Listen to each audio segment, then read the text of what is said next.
मैं रस्ते में चलाऊंगा बच्चा का चल मैं कर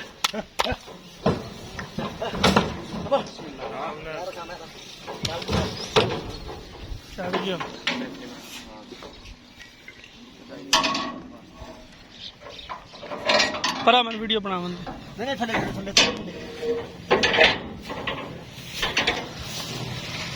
ਸਾਡੇ ਬੰਦੇ ਨੂੰ ਰਾਜ਼ੀ ਕਰ ਦੇ राजी कर हाँ मेहरबानी